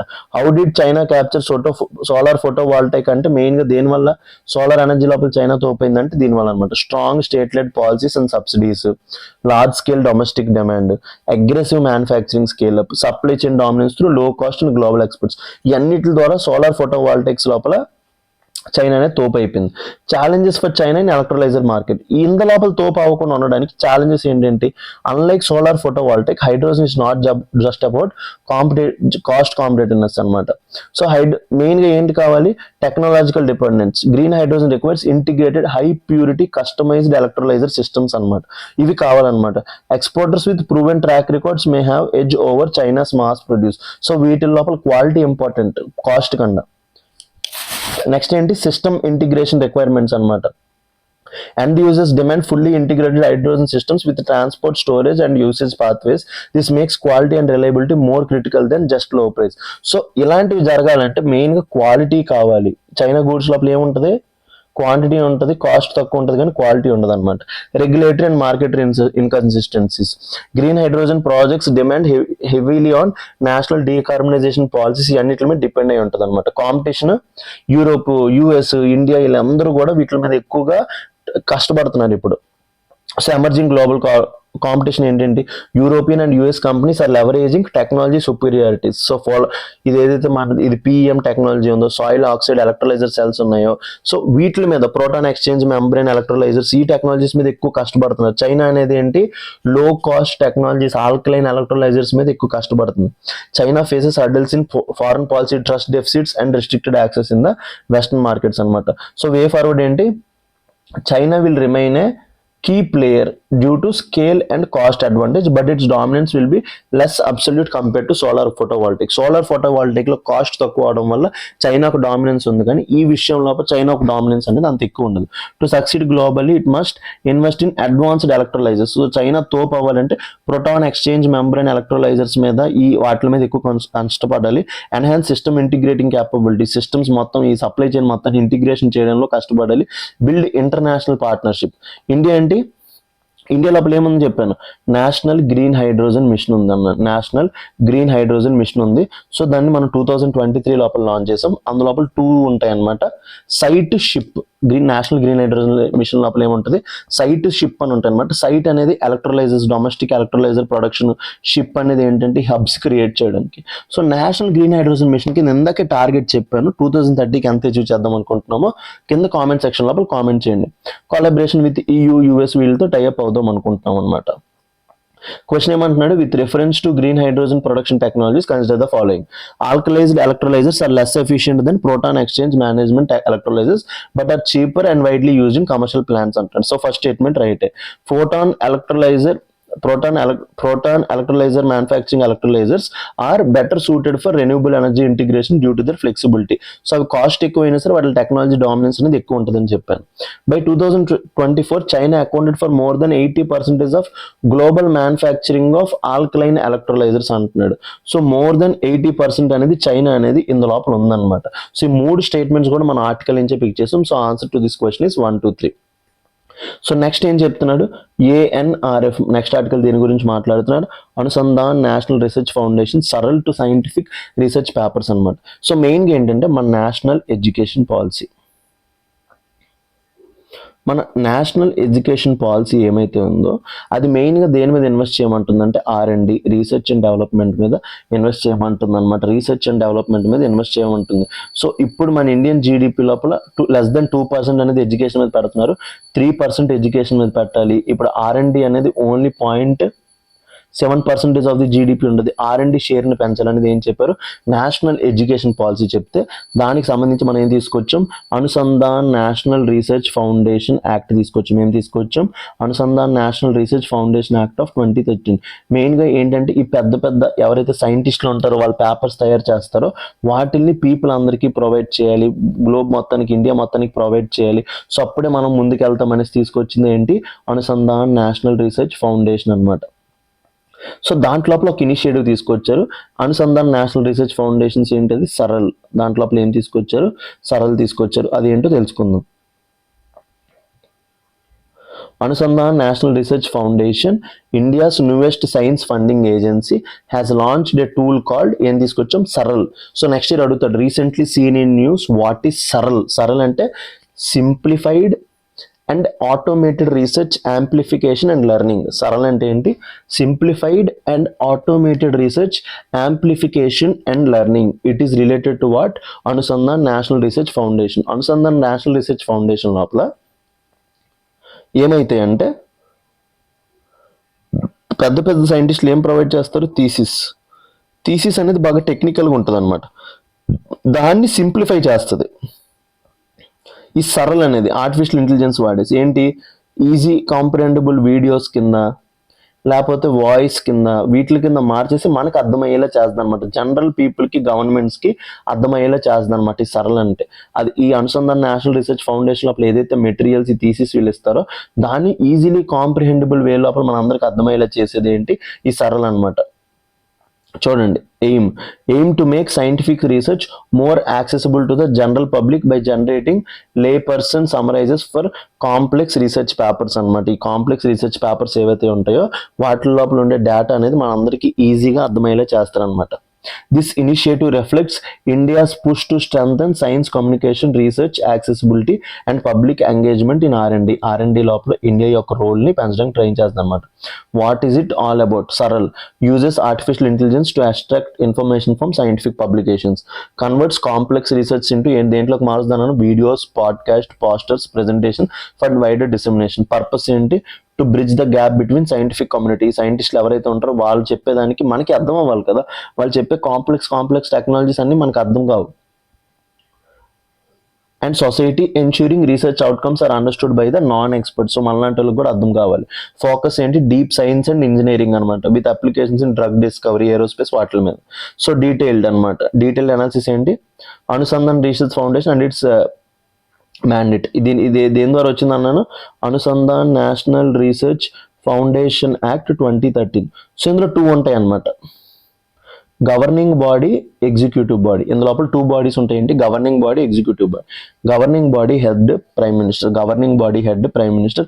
Executive body principal scientific adviser. Principal scientific adviser of government of India అనేది ఎవరు?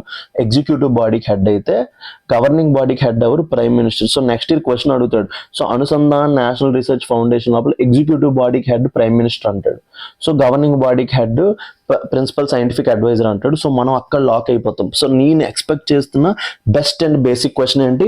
అనుసంధాన్ నేషనల్ రీసెర్చ్ ఫౌండేషన్ లోపల 2 బాడీస్ ఉంటాయి, governing body and executive body. Governing బాడీకి హెడ్ ఎవరు?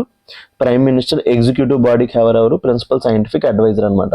సో ఎగ్జామ్ లోపల ఇది అడిగే ఛాన్స్ ఉంది. సో చూడండి, established single window clearance system for funding research and development అనమాట. మెయిన్గా single window clearance system. So దేన్ని రీప్లేస్ చేయబోతుంది? Replaces and absorbs functions of erstwhile science and engineering research board. Anusandhan national research foundation రాకముందు మన దగ్గర ఏముండేది? Science and engineering research board ఉండేది, దాన్ని ఇది రీప్లేస్ చేస్తుంది అనమాట. To receive 80% of it's funding from private sources while also channelising government support. ఈ Anusandhan national research foundation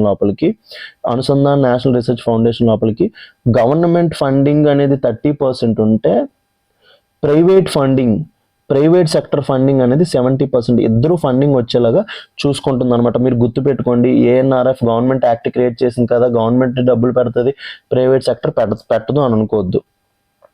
governing council expected to evaluate priority sectors for funding అనమాట. Governing council ఎవరు head చేస్తారని చెప్పాను? ప్రైమ్ మినిస్టర్ హెడ్ చేస్తారు అన్నారు అనమాట. So వాళ్ళు evaluate చేస్తారు ఈ సెక్టర్స్ ఏంటనేవి. SARAL tackles the problems and technical jargons in the research paper that limits public understanding, promotes science literacy and make outcomes more inclusive and transparent అనమాట. So policy మేకర్స్కి help చేస్తుంది, అన్నీ చేస్తుంది అనమాట. సో వే ఫార్వర్డ్ ఏంటి? Promote a integration across other government science initiatives. ఇవన్నీ promote చేయాలన్నమాట. ఈ అనుసంధాన్ నేషనల్ రీసెర్చ్ ఫౌండేషన్ అనేది national education policy deep tech మిషన్తో లింక్ అయిపోయి ఉంది. With reference to Anusandhan National Research Foundation, consider the following statements అంటున్నాడు. It has launched Saral, a AI-based tool to simplify scientific research for wider acceptability. First statement, direct question, right answer. It is mandated to provide research funding only to government institutions and excludes private institutions అంటాడు. అలాగేం లేదు. So మీకే చెప్పా, private government ఇద్దరు లోపల కూడా funding చేస్తుంది. So second statement is wrong. It has absorbed most of the functions from erstwhile science and engineering research board. So erstwhile science and research engineering board ఉంది కదా, దాని నుంచే తిని ఫంక్షన్స్ అన్ని కూడా తీసుకుంది అనమాట. So third statement is right. So right answer to the question is 1 and 3. Second statement అనేది wrong. Third question, production linked incentive scheme for textile sector likely to be revised. So ఏం చెప్పాను, 2020. So 2020 లోపల మనం ఏం launch చేసాం, production linked incentive scheme launch చేసాం. First ఇనిషియల్గా 3 సెక్టర్స్కి launch చేసి 14 సెక్టర్స్కి లాంచ్ చేసాం. మెయిన్గా ఏంటి, ఇప్పుడు నేను 100 ప్రొడక్ట్స్ తయారు చేస్తున్నాను. 100 ప్రొడక్ట్స్ తయారు చేసి నెక్స్ట్ ఇయర్ 110 ప్రొడక్ట్స్ తయారు చేశాను. సో ఎక్స్ట్రా ఎన్ని ప్రొడక్ట్స్ తయారు చేసిన 10. ఈ 10 ప్రొడక్ట్స్ మీద నాకు ఏమిస్తుంది, గవర్నమెంట్ ఇన్సెంటివ్స్ ఇస్తుంది అనమాట. మెయిన్లీ టు ప్రమోట్ మ్యానుఫ్యాక్చరింగ్ అని, to promote investment, to promote infrastructure. So దాని గురించి తీసుకొచ్చిన స్కీమ్ని ఏమంటాం మనం, ప్రొడక్షన్ లింక్డ్ ఇన్సెంటివ్ స్కీమ్ అంటాం అనమాట. సో ఇక్కడ ఏం చెప్తున్నాడు, ప్రొడక్షన్ లింక్డ్ ఇన్సెంటివ్ స్కీమ్ లోపల టెక్స్టైల్ సెక్టర్ ఉంది. అందులోపల మనం ఏం చేయబోతున్నాం, నామ్స్ అనేవి రివైజ్ చేయబోతున్నాం. ఎందుకంటే సో మన ఇండియా లోపల ఏ సెక్టర్స్ ఉంటాయి, agriculture sector, industrial sector, service sector. Maximum employees అనేది అగ్రికల్చర్ సెక్టర్లో ఉంటారు, సెకండ్ సర్వీస్ సెక్టర్లో ఉంటారు, లీస్ట్ మన ఇండస్ట్రియల్ సెక్టర్లో ఉంటారు. సో మెయిన్గా మన అగ్రికల్చర్ సెక్టర్ లోపల ఇన్కమ్ అనేది బాగా తక్కువ. సో వాళ్ళని మనం ఏ సెక్టర్ లోపలికి మార్చాలి, ఇండస్ట్రియల్ లోపలికి, సర్వీస్ కాదు. సర్వీస్ లోపల మెయిన్ ప్రాబ్లం ఏంటి, it is not that employment generating sector అనమాట. సో ఇండస్ట్రియల్ సెక్టర్ లోపల మెయిన్గా జాబ్స్ రావాలంటే అందులోపల మెయిన్ రోల్ ప్లే చేసేది ఏంటంటే టెక్స్టైల్ ఇండస్ట్రీ. టెక్స్టైల్ ఇండస్ట్రీ అనేది ఏంటి, human or labour intensive industry అనమాట. సో ఇందులో ఎక్కువ మంది పీపుల్ అనేవాళ్ళు వర్క్ చేస్తారు. సో ప్రతి ఒక్కరు పీపుల్ యొక్క ఇన్కమ్స్ పెరగాలి, ఏమైనా పెరగాలంటే ఏ సెక్టర్ అనేది బాగా గ్రో అవ్వాలి, టెక్స్టైల్ సెక్టర్ అనేది గ్రో అవ్వాలన్నమాట. సో అందుకోసం గవర్నమెంట్ అనేది ఏం చేద్దాం అనుకుంటుంది, టెక్స్టైల్ సెక్టర్ లోపల రిఫార్మ్స్ తీసుకొద్దాం అనుకుంటుంది. టెక్స్టైల్ సెక్టర్ లోపల రిఫార్మ్స్ తీసుకొద్దాం అనుకుంటుంది అనమాట. సో చూడండి, The government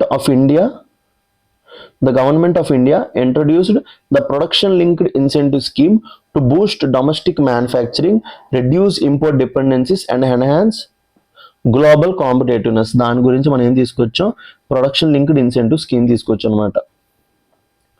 in the textile sector ఈ స్కీమ్ అనేది ఏమే ఫోకస్ చేస్తుంది, మ్యాన్ మేడ్ ఫైబర్స్ మీద, టెక్నికల్ టెక్స్టైల్స్ అనమాట. టెక్నికల్ టెక్స్టైల్స్ అంటే textiles which have technical use అంట. ఇప్పుడు మీరు కార్ లోపల ఉండే షీట్స్ కానివ్వండి, కార్ బెల్ట్స్ కానివ్వండి, అవి కూడా టెక్స్టైల్స్ తోనే మేడ్ అవుతాయి. బట్ వాటికి టెక్నికల్ ప్రాపర్టీస్ ఉంటాయి అనమాట. To modernize production and expand exports అనమాట. The ministry of textiles is now working on a revised version of PLI scheme to make it more flexible, industry friendly and MSME inclusive. So ఇప్పటి వరకు పెద్ద industries అనేవి ఈ production linked incentive ద్వారా benefit అయ్యే. So అక్కడి నుంచి అందరికీ బెనిఫిట్ అవ్వడానికి మనం ఏం చేద్దాం అనుకుంటున్నాం, రిఫార్మ్ తీసుకొద్దాం అనుకుంటున్నాం.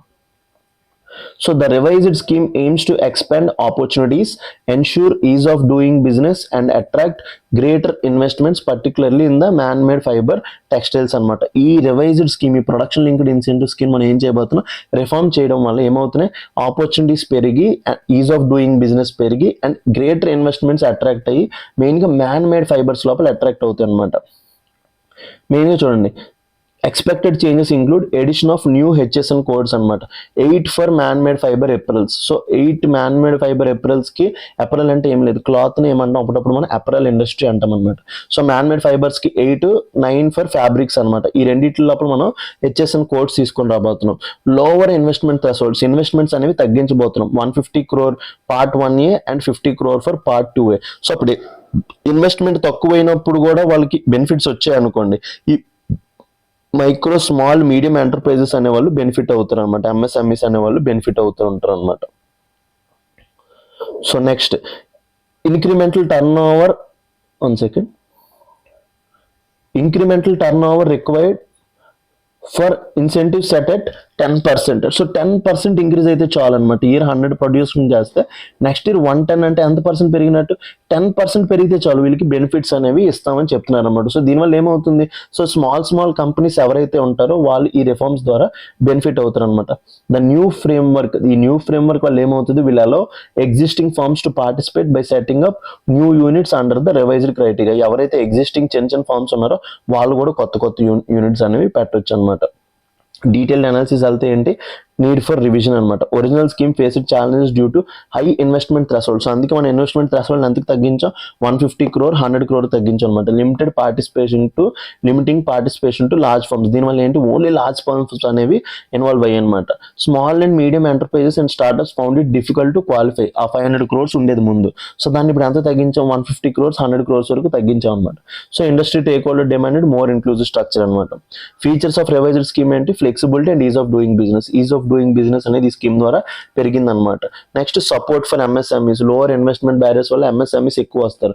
Focus on growth sectors. Main గా మ్యాన్ మేడ్ 5 years లోపల 8 rules, ఫ్యాబ్రిక్స్ లోపల 9 rules తీసుకొచ్చాం. High potential. దీనివల్ల ఏమవుతుంది, ఎక్కువ మందికి జాబ్స్ వస్తుంది, ఎక్స్పోర్ట్ పొటెన్షియల్ పెరుగుతుంది అనమాట. బెనిఫిట్స్ ఏమేమి అవబోతున్నాయి, boost to man made fiber production అనమాట. Help India reduce dependence on cotton based textiles అనమాట. వీటి మీద తగ్గిస్తుంది. And export and global competitiveness. దీనివల్ల ఏమవుతుంది, ఇప్పుడు మెయిన్గా వియత్నాం, కాంబోడియా, బంగ్లాదేశ్ అనేవి వీటి లోపల స్ట్రాంగ్గా ఉన్నాయి. సో వీళ్ళు మనం కౌంటర్ చేయబోతున్నాం. MSME growth. Revised structure will attract investment. So దీనివల్ల ఏమవుతుంది, ఎంఎస్ఎంఈస్ అనేవి గ్రో అవుతాయి. ఇంకా ఫాస్ట్ ట్రాక్డ్ ఇంప్లిమెంటేషన్ అనమాట. Lowering thresholds make scheme more practical, ensuring fast results in the capacity building. Concerns ఏంటి, మానిటరింగ్ అండ్ కంప్లైన్స్ అనమాట. మెయిన్గా మానిటరింగ్ అండ్ కంప్లైన్స్ చేయడం చాలా ఇబ్బంది. Global trade competition. ఇండియా లోపల టెక్స్టైల్స్ అనేవి చాలా ఫేస్ చేస్తున్నాయి competition from China, Bangladesh, Vietnam etcetera. So ఇవన్నీ కూడా లాంగ్ టర్మ్ పాలసీ సపోర్ట్ అనేది మనకి చాలా ఇంపార్టెంట్. సో క్వశ్చన్ ఏమడుగుతున్నాడు, with reference to PLI scheme for textile consider the following statements అంటున్నాడు. The scheme focuses primarily on boosting production of man-made fibers and technical textiles. So first one, right. The revised scheme proposes to include new HSN codes for both man-made fiber apparels and fabric. Second statement also right. Third statement ఏం చెప్తున్నాడు, the minimum investment threshold under revised scheme was 150 crore పెట్టాడు. So ఇక్కడ ఏమంటున్నాడు, 500 crore అన్నాడు. So third statement is wrong. So answer to this question is 1 and 2. And last article for today is Delhi's waste pickers demand inclusion in formal recycling economy. So మీకు చెప్పాను మొన్న, ఏం చెప్పాను, so మనం మాట్లాడుకున్నాం, మొన్న ఆర్టికల్లోనే మాట్లాడుకున్నాం. రా మెటీరియల్ వస్తుంది, రా మెటీరియల్ నుంచి ఏమవుతుంది, ప్రొడ్యూసర్ దగ్గరికి వెళ్తుంది, ప్రొడ్యూసర్ నుంచి ఎవరి దగ్గరికి వెళ్తుంది, డిస్ట్రిబ్యూటర్ దగ్గర నుంచి అక్కడికి వెళ్ళిపోతుంది కన్జ్యూమర్ రిటైలర్, అక్కడి నుంచి డంప్ యార్డ్కి వెళ్ళిపోతుంది అనమాట. సో దాన్ని మనం ఏం చేద్దాం అనుకుంటున్నాం, ఈ డంప్ యార్డ్ లోపల నుంచి మళ్ళీ ప్రొడ్యూసర్ దగ్గరికి వెళ్ళి వేస్ట్ మార్చడానికి ట్రై చేద్దాం అనుకుంటున్నాం. సో దీంట్లో లోపల మెయిన్ రోల్ ఎవరు ఉన్నారని చెప్పాను, ఇన్ఫార్మల్ వర్కర్స్. ఎవరు చెప్పాను, ఇన్ఫార్మల్ వేస్ట్ పికర్స్ ఎవరైతే ఉన్నారో వాళ్ళ యొక్క రోల్ ఎక్కువ ఉంది. సో వాళ్ళని ఫార్మలైజ్ చేయడం అనేది ఇంపార్టెంట్ అని చెప్పాము. సో దాని గురించి వాళ్ళ ఆర్టికల్ ఇచ్చాడు చూడండి. ఆ రోజు నేను ఏదైతే మాట్లాడిన టాపిక్ గురించి, ఆ టాపిక్ గురించి వాళ్ళు మాట్లాడాడు. Delhi's waste pickers demand inclusion in formal recycling economy. So ఏదైతే రీసైక్లింగ్ చేద్దాం అనుకుంటాం, మమ్మల్ని కూడా అందులోపలికి ఇన్క్లూడ్ చేయండి, మమ్మల్ని ఎక్స్క్లూడ్ చేయొద్దని చెప్తున్నారు అనమాట. సో చూడండి, ఏదైతే మనం మాట్లాడుతున్నాం దాని మీద నెక్స్ట్ ఆర్టికల్స్ వస్తున్నాయంటే మన అనాలిసిస్ అంత కరెక్ట్గా ఉంటే ఇది జరుగుద్ది. Indian cities are struggling with raising waste volumes and informal waste pickers play a crucial role in recycling. మొన్న ఏం చెప్పాను మీకు, 100% వేస్ట్ క్రియేట్ అయితే ఓన్లీ 1/3 వేస్ట్ ఈస్ రీసైక్లింగ్, మిగతా 2/3 అనేది ఏమవుతుంది, వేస్ట్ కింద ఉండిపోతుంది. సో ఈ 2/3 వేస్ట్ కలెక్షన్ లోపల ఎవరి యొక్క రోల్ మెయిన్ ఇంపార్టెంట్ ఉంటుందని చెప్పాను. ఈ ఎవరైతే వేస్ట్ పికర్స్ ఉన్నారో, వేస్ట్ కలెక్టర్స్ ఉన్నారో, వీళ్ళ యొక్క రోల్ అనేది చాలా ఇంపార్టెంట్ ఉంటుందని చెప్పాను. In Delhi alone 1.5 lakh waste pickers recycle 2000 tons of waste daily, diverting nearly 1/3 of cities waste from landfills. So వీళ్ళు ఒక్కల ఢిల్లీ లోపల 2000 tons ఆఫ్ వేస్ట్ డైలీ వీళ్ళు తీసుకుంటున్నారంట. Yet despite their contribution they remain excluded from the formal recycling economy. So formal economy నుంచి వాళ్ళు ఏమవుతున్నారు, బయటకు వెళ్ళిపోతున్నారు అనమాట. వాళ్ళకి ల్యాకింగ్ రికగ్నిషన్, సోషల్ సెక్యూరిటీ ఉండట్లేదు, అంటే పిఎఫ్, పెన్షన్స్ అవి ఏమి ఉండట్లేదు, వర్క్ ప్లేస్ ప్రొటెక్షన్ అనేది ఉండట్లేదు అనమాట. ఇది ఎవరు చెప్పారు, report by Chintan environment research and action. So ఎవరు చెప్పారు, Chintan research and environment action group అనేది హైలైట్ చేసింది అనమాట. సో ఎక్స్టెండెడ్ ప్రొడ్యూసర్ రెస్పాన్సిబిలిటీ లోపలికి వీళ్ళని కూడా ఇంక్లూడ్ చేయాలని. So what is all about, so waste pickers అనే వాళ్ళు ఏం చేస్తారు, collect and segregate plastic, paper, glass and metals from household streets. So మనం ఏదైతే పడేస్తాం వాటి నుంచి ఇవన్నీ పిక్ చేసుకుంటారు. They form the backbone for recycling but remain invisible stakeholders అనమాట. సో వాళ్ళని ఏంటి, మనం అవుట్ సైడ్ ద జాబ్స్ పెట్టేస్తాం. సో దానివల్ల వాళ్ళ జాబ్స్ అనేవి ఇన్సెక్యూర్ అవుతున్నాయి అనమాట. So challenges faced by waste pickers ఏంటి, exclusion from the formal economy. మన ఫార్మల్ ఎకానమీ ఏదైతే ఉందో దాని నుంచి వాళ్ళని ఏం చేస్తున్నాం, మనం ఎక్స్క్లూడ్ చేసేస్తున్నాం అనమాట, despite their contributions. Precarious work conditions అంటే వాళ్ళ యొక్క వర్క్ కండిషన్ అనేది బాగాలేదు చూడండి. నో ప్రొటెక్టివ్ గేర్, ఈ ఏదైతే వేస్ట్ ఉంటుందో అందులో మెడికల్ హెల్త్ వేస్ట్, ఈ వేస్ట్ ఉంటుందో అది కొంత డేంజరస్, డిఫరెంట్ డిసీజెస్ వచ్చే ఛాన్స్ ఉంది. సో వాళ్ళకి ప్రొటెక్టివ్ గేర్ అనేది లేదు. Health coverage and legal recognition ఏమీ లేవు. Life expectancy of waste pickers in Delhi is estimated at just 39 years, well below national average. So life expectancy అనేది చూడండి, లైఫ్ ఎక్స్పెక్టెన్సీ ఎంత ఉంది ఇప్పుడు ఇండియా లోపల, నియర్లీ 70 years ఉన్నప్పుడు ఈ వేస్ట్ పిక్కర్స్ యొక్క లైఫ్ యావరేజ్ చూడండి ఎంత ఉంది, 39 years. అంటే 40 yearsకి చనిపోతున్నారంటే వాళ్ళ హెల్త్ కండిషన్ చూడండి ఎంత వర్స్ట్గా ఉందో. సో జెండర్డ్ ఇంపాక్ట్ ఇందులోపల కూడా ఏంటి, ఇన్ఈక్వాలిటీ, జెండర్డ్ ఇంపాక్ట్ ఉందన్నమాట. Women who form 80% of the workforce, మెయిన్గా ఎవరు దీనికి బాధితులు అయిపోతున్నారు, women are often the first lose jobs and consider less productive. Economic vulnerability, dependent on contractors and dealers who decide prices అనమాట. So వాళ్ళు ఎవరి మీద డిపెండ్ అవుతున్నారు, ఈ కాంట్రాక్టర్స్ వాళ్ళు చీప్ ప్రైజెస్లో డబ్బులు ఇవ్వడం వల్ల వాళ్ళకి డబ్బులు తక్కువ వచ్చేసి వాళ్ళ యొక్క జాబ్ సెక్యూరిటీ ఉండట్లేదు అనమాట. సో ఫార్ములేట్ చేయడానికి ఎఫర్ట్స్ ఏంటి, ఫస్ట్ స్కీమ్ ఇంపార్టెంట్ ఏంటంటే Namaste scheme. So Namaste scheme ఏంటి, national action for mechanized sanitization ecosystem. ఏంటి నమస్తే స్కీమ్ యొక్క ఇంపార్టెన్స్ ఏంటి, national action for mechanized sanitation and ecosystem అనమాట. Aims to integrate waste pickers into formal solid waste management అనమాట. So ఈ scheme అనేది ఏ మినిస్ట్రీ కింద ఉంటుంది అంటే ministry of social justice and empowerment. So రాసుకోండి అందరూ. National action for mechanized sanitation ecosystem అనేది ఎవరి కింద ఉంటుంది, ministry of social justice and empowerment అనమాట. సో దీనివల్ల ఏం మనం ప్రొవైడ్ చేస్తున్నాం, ID cards, PPE kits, skill training, health coverage, Ayushman Bharat కింద హెల్త్ కవరేజ్ అన్ని ప్రొవైడ్ చేస్తున్నాం అనమాట. సో వాళ్ళకి బ్యాంక్ అకౌంట్స్ కూడా క్రియేట్ చేస్తాం. ఇంకొకటి ఏంటి, ఈ చింతన్ ఎవరైతే ట్రస్ట్ ఉన్నారో Chintan micro material recovery facilities, women lead initiatives ఇవన్నీ కూడా వాళ్ళు ప్రొవైడ్ చేస్తున్నారు. సో ఇంక్లూజన్ చేయడం వల్ల బెనిఫిట్ ఏంటి, ఎన్వైర్న్మెంట్కి బెనిఫిట్ అవుతుంది అనమాట. ఏంటి, informal workers help divert large quantities of waste, ఈ వేస్ట్ వాళ్ళు డైవర్ట్ చేయడానికి హెల్ప్ చేస్తారు. ఎకనామిక్ బెనిఫిట్ ఏంటి, lower cost of recycling, promote circular ఎకానమీని ప్రమోట్ చేస్తారు. సోషల్ జస్టిస్, వాళ్ళ యొక్క rights, recognition of waste pickers ensures dignity of labour, అన్నింటిని కూడా ప్రమోట్ చేసేది అవుతుంది అనమాట. వే ఫార్వర్డ్ ఏంటి, recognize waste pickers as formal workers కింద చేయాలి. Expand Namaste scheme, provide social security, pensions, health care, protective equipment provide చేయాలి.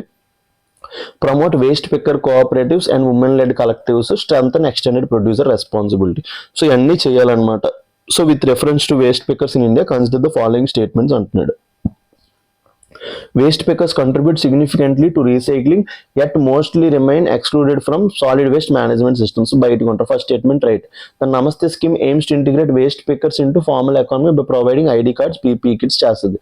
సో నమస్తే స్కీమ్ ఎవరి కింద ఉంటుందని చెప్పాను, ministry of social justice and empowerment. And third statement, according to recent estimates the life expectancy of waste pickers in Delhi is hire then the national average అంటున్నాడు. ఏం చెప్పాడు, వాళ్ళకి just 40 years lesser than the national average. Third statement is wrong. I hope all have loved the initiative. ఈ ఒక్కరోజు నేను లైవ్లో చెప్పలేకపోయాను. So మన initiative అనేది మండే నుంచి కంటిన్యూస్గా వెళ్తూనే ఉంటుంది, లైవ్లోనే చెప్తాం. So please cooperate with us. మీకు మండే అనేది రేపటిది, ఎల్లుండిది, ఇంకా మండేది కలిపి ఒకేసారి అనాలిసిస్ అనేది ప్రొవైడ్ చేయడానికి ట్రై చేస్తాను. సో ఈ ఇనిషియేటివ్, ఇవాళ ఆర్టికల్స్ అనేవి చాలా important from the perspective of prelims perspective లోపల ఈ ఆర్టికల్స్ అనేవి చాలా ఇంపార్టెంట్. మీకు అన్ని కూడా నేను డీటెయిల్గా ప్రొవైడ్ చేయడానికి ట్రై చేశాను అనమాట. సో ప్రతిదీ కూడా ఎక్కడి వరకు అయితే అవసరం అక్కడి వరకు ఆర్టికల్కి మించి వెళ్ళి మీ గురించి చెప్తున్నాను. So all I need is your love అనమాట. మీ లైక్స్, కామెంట్స్ ఏవైతే ఉంటాయో అవి మీరు పెడుతుంటే నాకు ఇంకా ఎఫర్ట్ పెట్టాలనిపిస్తుంది. మీకోసం ఇంకా ఏవైనా డేటా తీసుకొని రావాలి, ఇంకా ఏదైనా చేయాలనిపిస్తుంది అనమాట. All I need is that support అనమాట. I hope you all provide the support and make this initiative a success అనమాట. మనం స్టేట్ లోపల టాప్ వెళ్ళిపోవాలి. సో డైలీ మన ఇనిషియేటివ్ అనేది 3000 వరకు టచ్ చేయాలి, అది నా ఎయిమ్ అనమాట. సో టచ్ చేయాలంటే మీరు అందరూ మీ ఫ్రెండ్స్కి షేర్ చేయాలి. ఇనిషియేటివ్ మీ ఫ్రెండ్స్కి షేర్ చేసినప్పుడు వాళ్ళు కూడా మీతో చదువుకున్నప్పుడు మీ ప్రిపరేషన్ అనేది ముందుకు వెళ్తుంది అనమాట. సో అందరం గ్రో అవుతూ అందరం కూడా ఏపీ నుంచి ఎక్కువగా ర్యాంక్స్ తీసుకొని రావడానికి ట్రై చేద్దాం అనమాట. So our aim is to crack next year prelims at any cost అనమాట. ఎవరెవరైతే అనాలిసిస్ చూస్తున్నారో my only aim is to you all guys should crack next year prelims అనమాట. ఏమైనా డౌట్స్ ఉంటే కామెంట్ సెక్షన్ లోపల కామెంట్ చేయండి. సో ఈ ఒక్కరోజు అడ్జస్ట్ అవ్వండి, ఎందుకంటే మన దగ్గర లైవ్ అవ్వలేదు ఈ ఒక్కరోజు. సో రికార్డెడ్ వర్షన్ నేను ప్రొవైడ్ చేయడానికి ట్రై చేశాను. So thank you very much and welcome.